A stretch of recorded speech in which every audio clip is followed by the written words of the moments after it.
but I'm very pleased to be here again, and I think this is a wonderful program that is going on here in all this very advanced understanding and concern for education, which I'm an educator myself, and I take this to be fundamental. Um, and what Professor Talesra mentioned about the education for global citizenship, I think, is very important because people need to begin thinking in this global way if we're going to deal with the sustainable development problems or any other global problems like removal of nuclear war possibilities and demilitarizing the nations and so on. The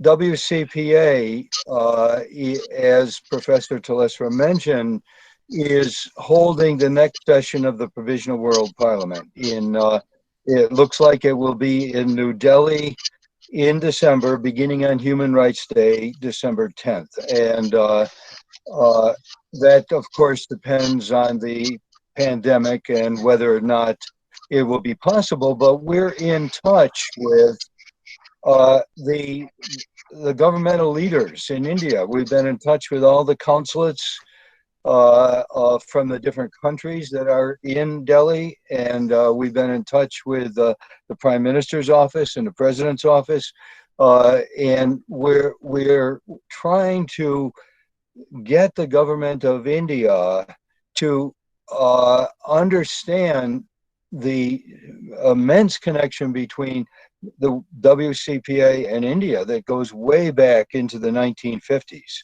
Right? In the 1950s, we were collaborating with Sri Aurobindo's organization called World Union that was working for world government. And in fact, A.B. Patel, who was General Secretary of World Union, was also co-president of WCPA at that time.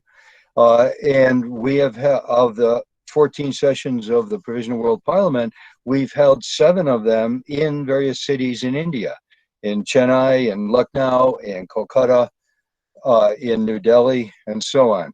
So this would be our second time in New Delhi. And as you all know, the government of India is concerned with the United Nations. It is pushing to get India recognized as another permanent member of the Security Council. India, this huge democracy in this world, was excluded from the Security Council because it was not, of course, one of the 5 main victors in the Second World War.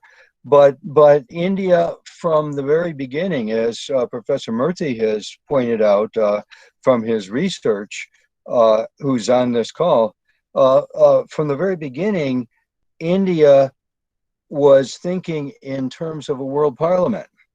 When the United Nations was created in San Francisco, the Indian delegation was talking about a world parliament, was talking about a federation of Earth. And WCPA has been working with that vision ever since the 1950s, much of it within India itself, because India is the culturally, intellectually, and in terms of geography, in terms of its dimensions of its huge population, India is a core place for that vision of Vaisudhaiva Kutumbakam, the world is one family. So I very much appreciate these educational initiatives and this concern for world citizenship, the education of people to be not simply people of their own country, but people of the world. And the Earth Constitution, of course, institutionalizes that idea and brings it forward toward a world of genuine peace with justice, which takes away the right of the nations to limitlessly militarize and limitlessly fight with themselves with no forcible law over themselves. So if we want sustainability, if we want the UN Sustainable Development Goals to really be actualized, the UN system itself must be supplemented, replaced by a genuine constitution for the earth. And in India, in these educational initiatives that are coming from India, I think, are very fundamental to this entire process.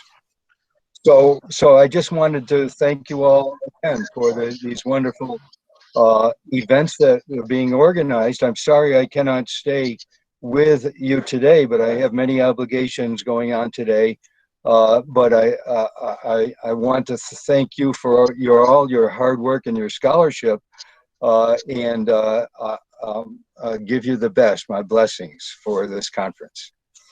Thank you all very much.